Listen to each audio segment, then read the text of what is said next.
Hi hello ಸ್ನೇಹಿತರೆ, ಎಲ್ಲರಿಗೂ MS competitive world YouTube ಚಾನಲ್ಗೆ ಆತ್ಮೀಯ ಸ್ವಾಗತ.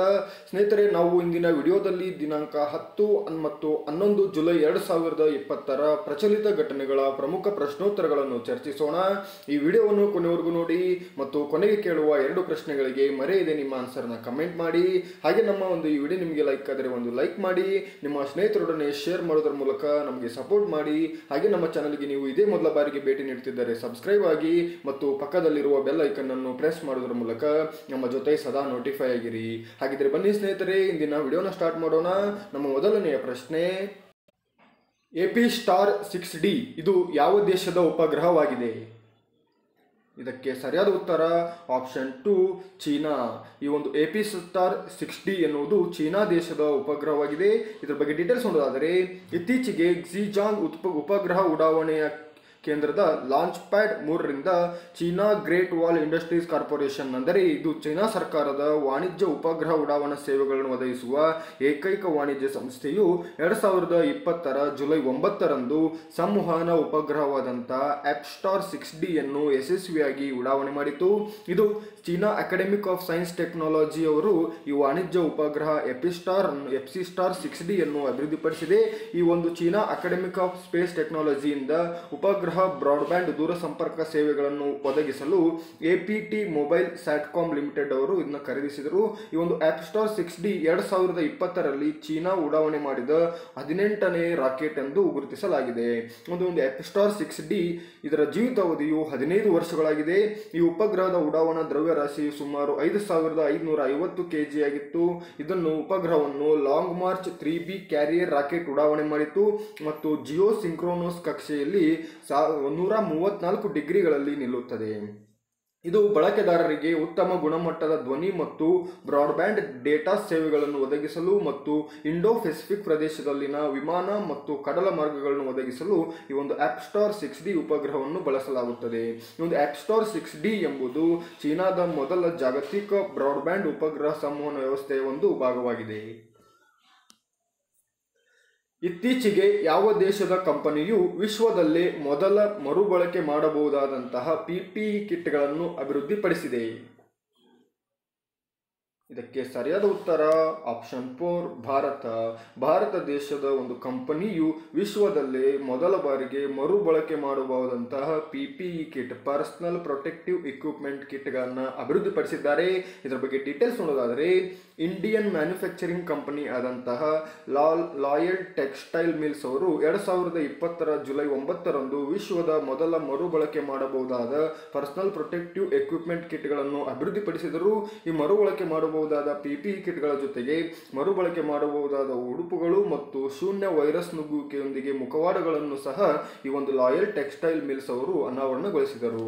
ಈ ಒಂದು ಮರುಬಳಕೆ ಮಾಡಬಹುದಾದ ಮುಖವಾಡಗಳು ಅಂದರೆ ಮಾಸ್ಕ್ಗಳು, ಉಡುಪುಗಳು ಮತ್ತು PPE ಕಿಟ್ಗಳನ್ನು ಲಾಯಲ್ ಟೆಕ್ಸ್ಟೈಲ್ ಮಿಲ್ಸ್ ಅವರು ರಿಲಯನ್ಸ್ ಇಂಡಸ್ಟ್ರೀಸ್ ಲಿಮಿಟೆಡ್ ಮತ್ತು ಸ್ವಿಟ್ಜರ್ಲ್ಯಾಂಡ್ ಮೂಲದ ಜವಳಿ ನಾವೀನ್ಯತೆ ಕಂಪನಿಯಾದಂತಹ ಹೈಕ್ ಮೆಟೀರಿಯಲ್ಸ್ AG ಯೊಂದಿಗೆ ಒಂದು ಸಹಯೋಗದೊಂದಿಗೆ ಪ್ರಾರಂಭಿಸಿತು. ಈ ಒಂದು ಲಾಯಲ್ ಟೆಕ್ಸ್ಟೈಲ್ ಮಿಲ್ಗಳ ಸೂಪರ್ ಶೀಲ್ಡ್ ಬ್ರ್ಯಾಂಡ್ ಅಡಿಯಲ್ಲಿ 3 ಉತ್ಪನ್ನಗಳನ್ನು ಮಾರುಕಟ್ಟೆಯಲ್ಲಿ ಲಭ್ಯವಿರುತ್ತವೆ.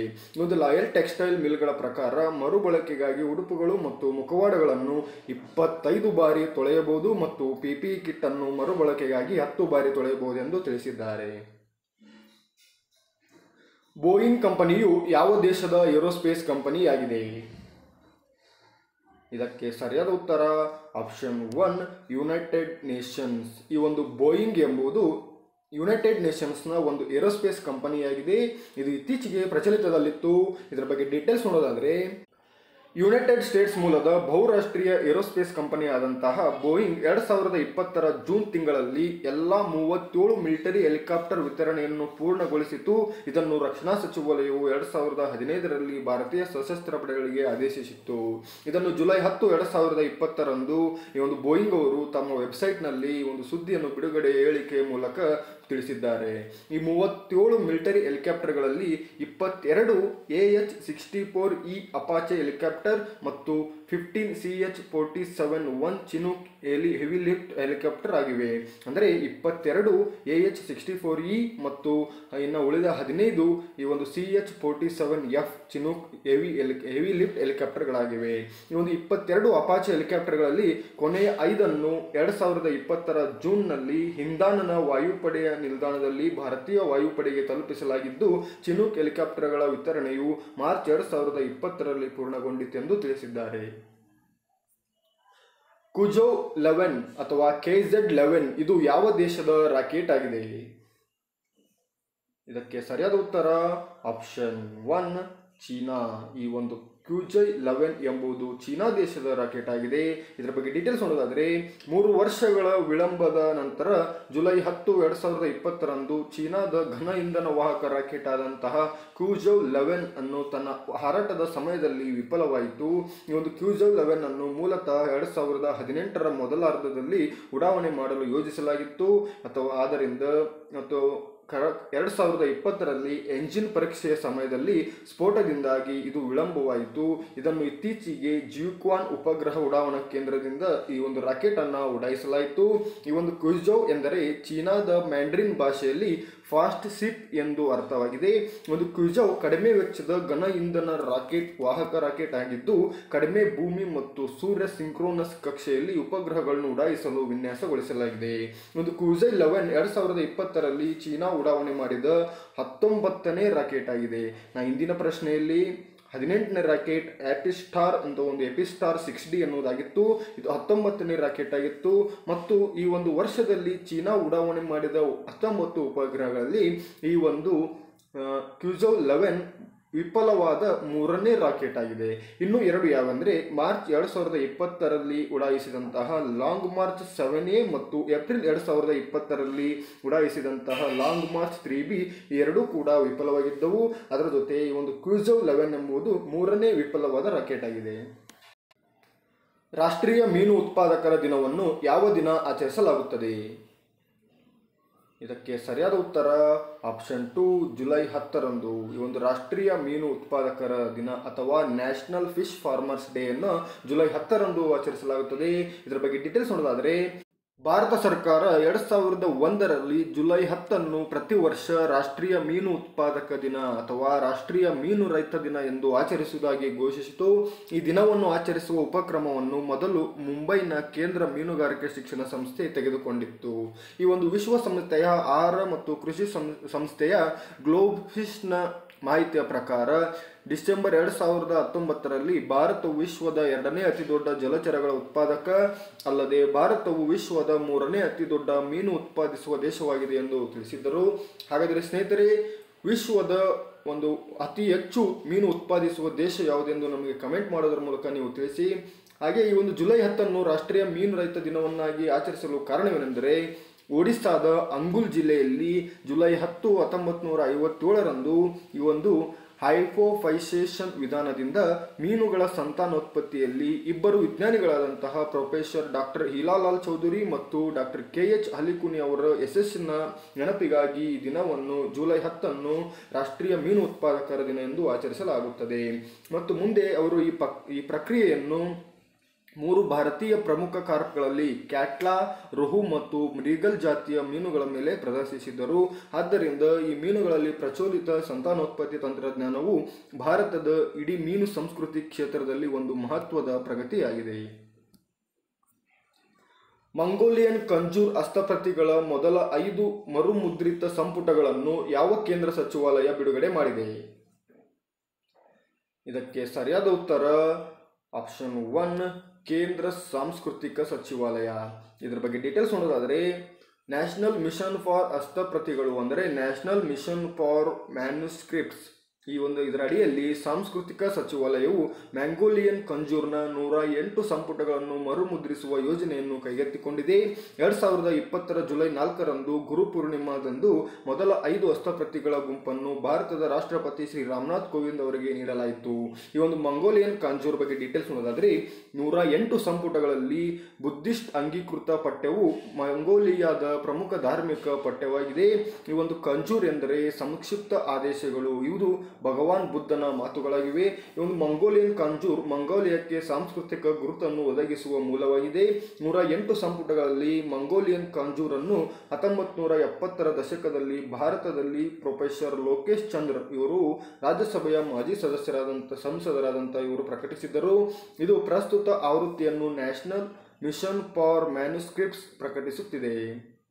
ಮತ್ತು ಮಿಷನ್ನ ಉದ್ದೇಶ ಏನೆಂದರೆ ಅಪರೂಪದ ಮತ್ತು ಅಪ್ರಕಟಿತ ಹಸ್ತಪ್ರತಿಗಳನ್ನು ಪ್ರಕಟಿಸಲು ಅವುಗಳಲ್ಲಿ ಅಳವಡಿಸಲಾಗಿರುವ ಜ್ಞಾನವನ್ನು ಸಂಶೋಧಕರು, ವಿದ್ವಾಂಸರು ಮತ್ತು ಸಾರ್ವಜನಿಕರಿಗೆ ತಿಳಿಸುವುದಾಗಿದೆ. ಇದು ಮಾರ್ಚ್ 2022ರೊಳಗೆ ಮಂಗೋಲಿಯನ್ ಕಂಜೂರ್ನ ಎಲ್ಲ 108 ಸಂಪುಟಗಳು ಪ್ರಕಟವಾಗುತ್ತದೆ ಎಂದು ನಿರೀಕ್ಷಿಸಲಾಗಿದೆ. ಸರ್ಕಾರಿ ಭೂಮಿಯನ್ನು ಕಾಪಾಡಲು ಬಾಹ್ಯಾಕಾಶ ತಂತ್ರಜ್ಞಾನ ಮತ್ತು ಕೃತಕ ಬುದ್ಧಿಮತ್ತೆಯನ್ನು ಬಳಸಲು ಭಾರತದಲ್ಲಿ ಯಾವ ರಾಜ್ಯ ಪ್ರಥಮವಾಗಿದೆ? ಇದಕ್ಕೆ ಸರಿಯಾದ ಉತ್ತರ ಆಪ್ಷನ್ 1 ಒಡಿಸ್ಸಾ. ಒಡಿಸ್ಸಾ ರಾಜ್ಯ ಸರ್ಕಾರವು ಸರ್ಕಾರಿ ಭೂಮಿಯನ್ನು ಕಾಪಾಡಲು ಬಾಹ್ಯಾಕಾಶ ತಂತ್ರಜ್ಞಾನ ಮತ್ತು ಕೃತಕ ಬುದ್ಧಿಮತ್ತೆಯನ್ನು ಬಳಸಿದ ಭಾರತದ ಮೊದಲ ರಾಜ್ಯವಾಗಿದೆ. ಇದರ ಬಗ್ಗೆ ಡೀಟೇಲ್ಸ್ ನೋಡೋದಾದರೆ ರಾಜ್ಯ ರಾಜಧಾನಿಯಾದಂತಹ ಭುವನೇಶ್ವರದಲ್ಲಿನ ಎಲ್ಲ ಸರ್ಕಾರಿ ಭೂಮಿಯನ್ನು ಮೇಲ್ವಿಚಾರಣೆ ಮಾಡಲು ವೆಬ್ ಮತ್ತು ಮೊಬೈಲ್ ಆಧಾರಿತ ಪರಿಹಾರವಾದಂತಹ BLUIS Bhubaneswar land use intelligence system ಅನ್ನು ಜುಲೈ 8ರಂದು ಪ್ರಾರಂಭಿಸಲಾಯಿತು. ಒಡಿಶಾ ಮುಖ್ಯಮಂತ್ರಿ ನವೀನ್ ಪಟ್ನಾಯಕ್ ಅವರು ಬ್ಲೂವಿಸ್ ಅನ್ನು ಉದ್ಘಾಟಿಸಿದರು. ಸರ್ಕಾರಿ ಜಮೀನುಗಳಲ್ಲಿನ ಅತಿಕ್ರಮಣಗಳನ್ನು ಪತ್ತೆ ಹಚ್ಚಲು ದಶಕಗಳಿಂದ ಬಳಸುತ್ತಿರುವ ಪ್ರಸ್ತುತ ಕೈಪಿಡಿ ವಿಧಾನದಲ್ಲಿ ಸಾಕಷ್ಟು ಪಾರದರ್ಶಕತೆ ಮತ್ತು ಹೊಣೆಗಾರಿಕೆಯ ಕೊರತೆಯಿಂದಾಗಿ ಬ್ಲೂವಿಸ್ ಅನ್ನು ಪ್ರಾರಂಭಿಸಲಾಗಿದೆ. BLUIS the Bhubaneswar land use intelligence system ಇದು ಜಿಯೋ ಟ್ಯಾಗ್ ಮಾಡಲಾದ ಭಂಡಾರವಾಗಿದ್ದು ಇದು ಭುವನೇಶ್ವರದಲ್ಲಿನ ಎಲ್ಲ ಸರ್ಕಾರಿ ಭೂಮಿಯನ್ನು ಮೇಲ್ವಿಚಾರಣೆ ಮಾಡುತ್ತದೆ ಮತ್ತು ಪತ್ತೆ ಮಾಡುತ್ತದೆ. ಹೆಚ್ಚಿನ ರೆಸಲ್ಯೂಷನ್ ಉಪಗ್ರಹ ಚಿತ್ರಣವನ್ನು ಬಳಸುವ ಮೂಲಕ ಇದನ್ನು ಮಾಡಲಾಗುತ್ತದೆ. ಇದು ಭೂ ಕಬಳಿಕೆದಾರರಿಂದ ಅತಿಕ್ರಮಣಗಳಿಂದ ಸರ್ಕಾರಿ ಭೂಮಿಯನ್ನು ರಕ್ಷಿಸಲು ಒಡಿಶಾ ರಾಜ್ಯವು ಉಪಗ್ರಹ ತಂತ್ರಜ್ಞಾನ ಮತ್ತು ಕೃತಕ ಬುದ್ಧಿಮತ್ತೆಯನ್ನು ಬಳಸಿದ ದೇಶದ ಮೊದಲ ರಾಜ್ಯವಾಗಿದೆ. ಎಐ ಮತ್ತು ಅದರ ವಾಣಿಜ್ಯ ಉದ್ದೇಶದ ಸಂಶೋಧನಾ ಕಾರ್ಯಗಳನ್ನು ವೇಗಗೊಳಿಸಲು ಭಾರತದ ಮೊದಲ NVIDIA ಆರ್ಟಿಫಿಷಿಯಲ್ ಇಂಟೆಲಿಜೆನ್ಸ್ ತಂತ್ರಜ್ಞಾನ ಕೇಂದ್ರ ಸ್ಥಾಪಿಸಲು ಯಾವ ಸಂಸ್ಥೆ NVIDIA ಯೊಂದಿಗೆ ಸಹಯೋಗ ಹೊಂದಿದೆ? ಇದಕ್ಕೆ ಸರಿಯಾದ ಉತ್ತರ ಆಪ್ಷನ್ 2 IIT ಹೈದರಾಬಾದ್. ಇದರ ಬಗ್ಗೆ ಡೀಟೇಲ್ಸ್ ನೋಡೋದಾದರೆ Indian institute of technology Hyderabad artificial intelligence ಮತ್ತು ಅದರ ವಾಣಿಜ್ಯ ಉದ್ದೇಶದ ಸಂಶೋಧನಾ ಕಾರ್ಯವನ್ನು ವೇಗಗೊಳಿಸಲು ಭಾರತದ ಮೊದಲ NVIDIA artificial intelligence technology centre ಅನ್ನು ಸ್ಥಾಪಿಸಲು NVIDIA ನೊಂದಿಗೆ ಸಹಕರಿಸುತ್ತದೆ. ಸಹಯೋಗವು ಕೃಷಿ, ಸ್ಮಾರ್ಟ್ ನಗರಗಳು ಮತ್ತು ಭಾಷಾ ತಿಳುವಳಿಕೆಯ ಅಂಶಗಳನ್ನು AI ಅಂದರೆ ಆರ್ಟಿಫಿಷಿಯಲ್ ಇಂಟೆಲಿಜೆನ್ಸ್ ಸಂಶೋಧನೆಯನ್ನು ಸುಧಾರಿಸುವಲ್ಲಿ ಕೇಂದ್ರೀಕರಿಸುತ್ತದೆ. ಸಹಯೋಗದ ಮಹತ್ವವು ಈ ಸಹಯೋಗವು ಅನನ್ಯ ಭಾರತೀಯ ಸವಾಲುಗಳಿಗೆ ಮತ್ತು ನೈಜ ಜಗತ್ತಿನ ಸವಾಲುಗಳಿಗೆ ನವೀನ ಪರಿಹಾರಗಳನ್ನು ಕಂಡುಹಿಡಿಯಲು ಸಹಾಯ ಮಾಡುತ್ತದೆ. ಮತ್ತು NVIDIA ಬಹುರಾಷ್ಟ್ರೀಯ ತಂತ್ರಜ್ಞಾನ ಕಂಪನಿಯಾಗಿದೆ. ಇದರ ಕೇಂದ್ರ ಕಚೇರಿ ಇರುವುದು ಯುನೈಟೆಡ್ ಸ್ಟೇಟ್ಸ್ನ ಕ್ಯಾಲಿಫೋರ್ನಿಯಾದಲ್ಲಿ. ಇದರ ಅಧ್ಯಕ್ಷ ಮತ್ತು CEO ಜನ್ಸನ್ ಹುವಾಂಗ್ ಅವರು. ಇತ್ತೀಚೆಗೆ ಜಮ್ಮು ಮತ್ತು ಕಾಶ್ಮೀರದಲ್ಲಿ 43 ಕೋಟಿ ರು ವೆಚ್ಚದ 6 ಕಾರ್ಯತಂತ್ರದ ಸೇತುವೆಗಳನ್ನು ಉದ್ಘಾಟಿಸಿದವರು ಯಾರು? ಇದಕ್ಕೆ ಸರಿಯಾದ ಉತ್ತರ ಆಪ್ಷನ್ 4 ರಾಜನಾಥ್ ಸಿಂಗ್. ರಕ್ಷಣಾ ಸಚಿವರಾದಂತಹ ರಾಜನಾಥ್ ಸಿಂಗ್ ಅವರು ಇದನ್ನು ಉದ್ಘಾಟಿಸಿದರು. ಇದರ ಬಗ್ಗೆ ಡೀಟೇಲ್ಸ್ ನೋಡೋದಾದರೆ ಜುಲೈ 9, 2020ರಂದು ರಕ್ಷಣಾ ಸಚಿವರಾದಂತಹ ರಾಜನಾಥ್ ಸಿಂಗ್ ಅವರು ನವದೆಹಲಿಯಲ್ಲಿ ವಿಡಿಯೋ ಕಾನ್ಫರೆನ್ಸಿಂಗ್ ಮೂಲಕ ಜಮ್ಮು ಮತ್ತು ಕಾಶ್ಮೀರದ ಅಂತಾರಾಷ್ಟ್ರೀಯ ಗಡಿ ಮತ್ತು ನಿಯಂತ್ರಣ ರೇಖೆಗೆ ಸಮೀಪವಿರುವ ಗಡಿ ಪ್ರದೇಶಗಳಲ್ಲಿನ 6 ಕಾರ್ಯತಂತ್ರದ ಸೇತುವೆಗಳನ್ನು ಉದ್ಘಾಟಿಸಿದರು. ಇದನ್ನು Border Road Organisation project Sampark ಇವುಗಳನ್ನು ದಾಖಲೆ ಸಮಯದಲ್ಲಿ ನಿರ್ಮಿಸಿದೆ. ಕೆಳಗಿನ ಸೇತುವೆಗಳಲ್ಲಿ ಒಟ್ಟು ವಿನಿಯೋಗ 43 ಕೋಟಿಯಾಗಿದೆ. ಆ 6 ಸೇತುವೆಗಳು ತರ್ನಾ 1 ಸೇತುವೆ, ತರ್ನಾ 2 ಸೇತುವೆ, ಪಾಲ್ವಾನ್ ಸೇತುವೆ, ಗೋಡವಾಲಾ ಸೇತುವೆ, ಪಹಡಿವಾಲಾ ಸೇತುವೆ, ಪನ್ಯಾಲಿ ಸೇತುವೆ ಎಂದಾಗಿವೆ. ಈ ಮೇಲಿನವುಗಳಲ್ಲಿ 2 ಸೇತುವೆಗಳು ಕತುಲಾ ಜಿಲ್ಲೆಯ ತರ್ನಾನಲ್ಲಾದಿದ್ದರೆ ಉಳಿದ 4 ಸೇವೆಗಳು ಜಮ್ಮು ಕಾಶ್ಮೀರದ ಹಕ್ನೂರ್ ಪಲ್ವನಾರ ರಸ್ತೆಯಲ್ಲಿವೆ. ಎಕನಾಮಿಸ್ಟ್ ಇಂಟೆಲಿಜೆನ್ಸ್ ಯೂನಿಟ್ ವರದಿಗೆ ಅನುಗುಣವಾಗಿ ಏಷ್ಯಾ ಪೆಸಿಫಿಕ್ನಲ್ಲಿ ಕ್ಯಾನ್ಸರ್ ಸನ್ನದ್ಧತೆ, ಸಾರ್ವತ್ರಿಕ ಕ್ಯಾನ್ಸರ್ ನಿಯಂತ್ರಣದ ಕಡೆಗೆ ಪ್ರಗತಿಯಲ್ಲಿ ಭಾರತದ ಶ್ರೇಯಾಂಕವೇನು? ಇದಕ್ಕೆ ಸರಿಯಾದ ಉತ್ತರ ಆಪ್ಷನ್ 3 8ನೇ ಸ್ಥಾನದಲ್ಲಿದೆ. ಇದರ ಬಗ್ಗೆ ಡೀಟೇಲ್ಸ್ ನೋಡೋದಾದರೆ ಏಷ್ಯಾ ಪೆಸಿಫಿಕ್ನಲ್ಲಿ ಕ್ಯಾನ್ಸರ್ ಸನ್ನದ್ಧತೆ, ಸಾರ್ವತ್ರಿಕ ಕ್ಯಾನ್ಸರ್ ನಿಯಂತ್ರಣ ಕಡೆಗೆ ಪ್ರಗತಿ ಎಂಬ ಅರ್ಥಶಾಸ್ತ್ರಜ್ಞ ಗುಪ್ತಚರ ಘಟಕ ವರದಿಯ ಪ್ರಕಾರ ಭಾರತವು 10 ಏಷ್ಯಾ ಪೆಸಿಫಿಕ್ ದೇಶಗಳಲ್ಲಿ ಕ್ಯಾನ್ಸರ್ ಸನ್ನದ್ಧತೆಯ ಒಟ್ಟಾರೆ 51.6 ಅಂಕಗಳೊಂದಿಗೆ 8ನೇ ಸ್ಥಾನದಲ್ಲಿದೆ. ಈ ಒಂದು ರೋಚೋ ಪ್ರಾಯೋಜಿಸಿದ ವರದಿಯು ಜಾಗತಿಕ ICPಯ ಆವಿಷ್ಕಾರದ ಮೇಲೆ ರಚಿಸಲಾದ EIUನ ಕ್ಯಾನ್ಸರ್ ಸಿದ್ಧತೆ ಸೂಚ್ಯಂಕದ ಸಂಶೋಧನೆಗಳನ್ನು ಪರಿಶೀಲಿಸಿದೆ. ಇದರಲ್ಲಿ 45 ಪ್ರತ್ಯೇಕ ಸೂಚಕಗಳ ಆಧಾರದ ಮೇಲೆ 28 ದೇಶಗಳನ್ನು ಮೌಲ್ಯಮಾಪನ ಮಾಡಿದೆ. ಅದರಲ್ಲಿ 10 ಏಷ್ಯಾ ಪೆಸಿಫಿಕ್ ರಾಷ್ಟ್ರಗಳು ಸೇರಿವೆ. ಅವು ಯಾವೆಂದರೆ Australia, China, Bharat, Indonesia, Japan, Malaysia, Philippines, ದಕ್ಷಿಣ ಕೊರಿಯಾ, ಥೈಲ್ಯಾಂಡ್ ಮತ್ತು ವಿಯೆಟ್ನಾಂ ಆಗಿದೆ.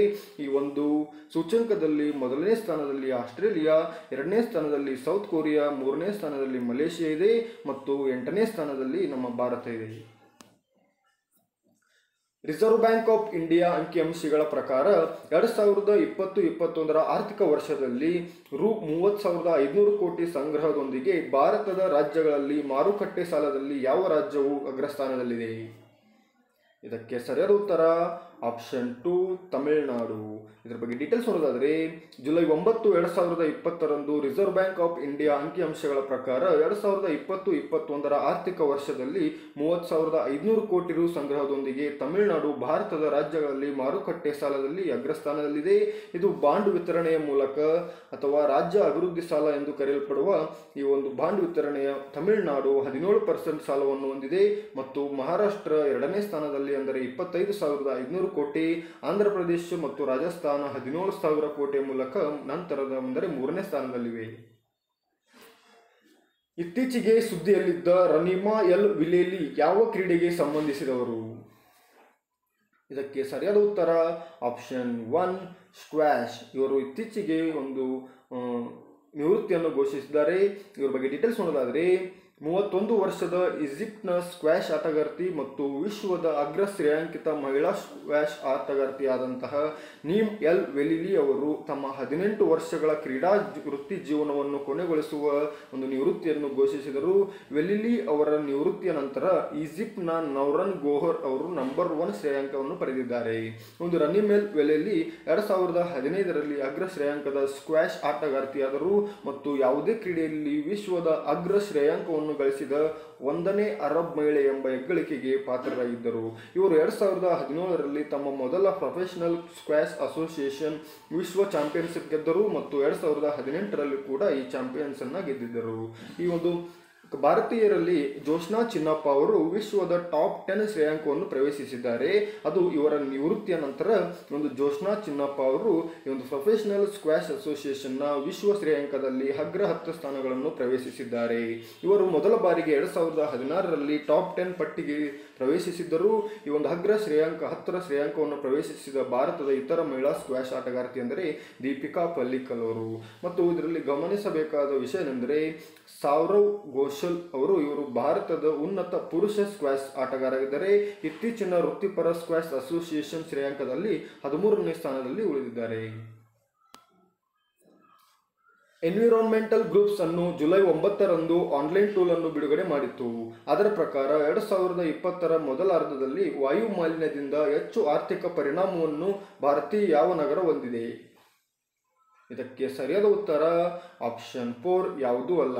ಏಕೆಂದರೆ ಈ ಒಂದು ಪ್ರಶ್ನೆಗೆ ಉತ್ತರ ದೆಹಲಿಯಾಗಿದೆ. ಇದರ ಬಗ್ಗೆ ಡೀಟೇಲ್ಸ್ ನೋಡೋದಾದರೆ ಎನ್ವಿರಾನ್ಮೆಂಟಲ್ ಗ್ರೂಪ್ಸ್ ಜುಲೈ 9ರಂದು ಆನ್ಲೈನ್ ಟೋಲ್ ಅನ್ನು ಪ್ರಾರಂಭಿಸಿದೆ. ಅದರ ಪ್ರಕಾರ ಭಾರತದ ರಾಜಧಾನಿ ನವದೆಹಲಿ 2020ರ ಮೊದಲ ಅರ್ಧದಲ್ಲಿ ವಾಯು ಮಾಲಿನ್ಯದಿಂದ ವಿಶ್ವದಲ್ಲೇ ಹೆಚ್ಚು ಆರ್ಥಿಕ ಪರಿಣಾಮವನ್ನು ಹೊಂದಿದೆ. ಅದು ತಲಾ ಆದಾಯದ ಮೇಲೆ. ಈ ಒಂದು ಆನ್ಲೈನ್ ಉಪಕರಣಕ್ಕೆ ಕ್ಲೀನ್ ಏರ್ ಕೌಂಟರ್ ಎಂದು ಹೆಸರಿಸಲಾಗಿದೆ.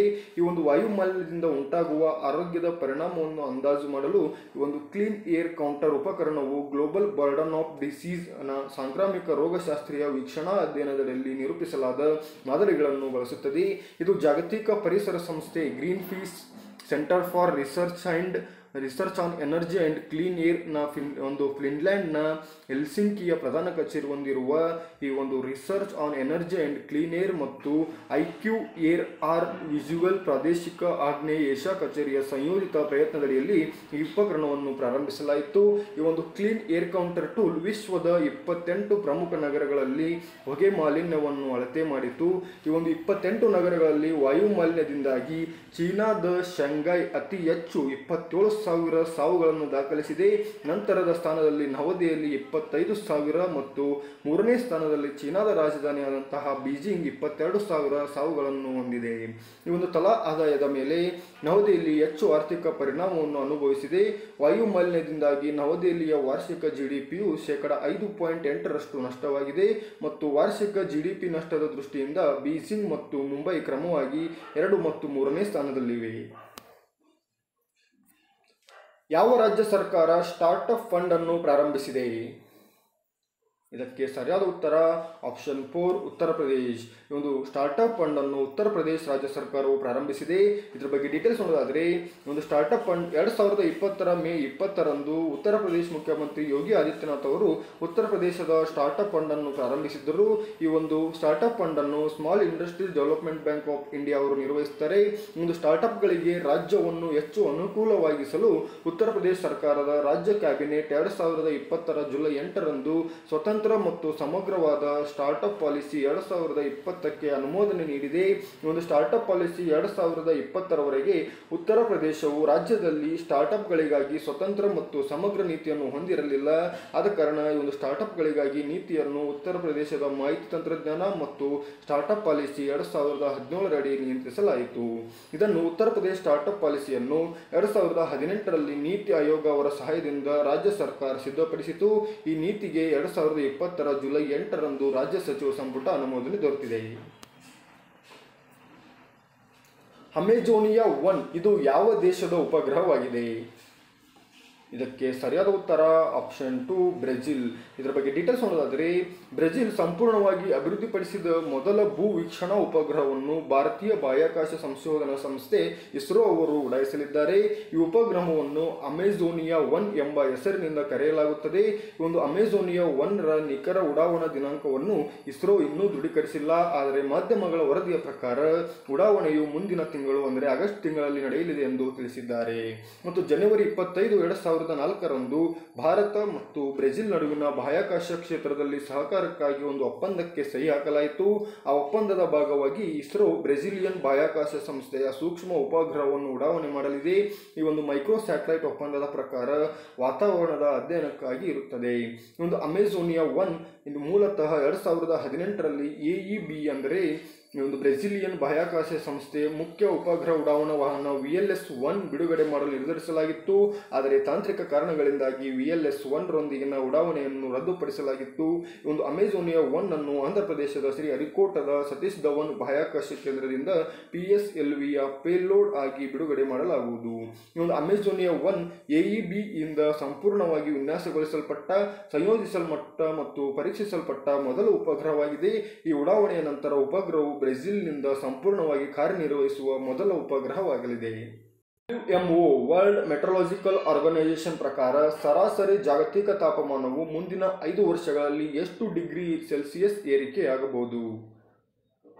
ಇದಕ್ಕೆ ಸರಿಯಾದ ಉತ್ತರ ಆಪ್ಷನ್ 3 1.5%, 1.5 ಡಿಗ್ರಿ ಸೆಲ್ಸಿಯಸ್. ಇದರ ಬಗ್ಗೆ ಡೀಟೇಲ್ಸ್ ನೋಡೋದಾದರೆ ವಿಶ್ವ ಹವಾಮಾನ ಸಂಸ್ಥೆ ತನ್ನ 2020-24 ಜಾಗತಿಕ ವಾರ್ಷಿಕ ನವೀಕರಣದಲ್ಲಿ ವಾರ್ಷಿಕ ಸರಾಸರಿ ಜಾಗತಿಕ ತಾಪಮಾನವು ಕೈಗಾರಿಕಾ ಪೂರ್ವದ ಮಟ್ಟಕ್ಕಿಂತ ಕನಿಷ್ಠ 1 ಡಿಗ್ರಿ ಸೆಲ್ಸಿಯಸ್ಗಿಂತಲೂ ಹೆಚ್ಚಿನದಾಗಿದೆ ಎಂದು ಮುನ್ಸೂಚನೆಯನ್ನು ನೀಡಿದೆ.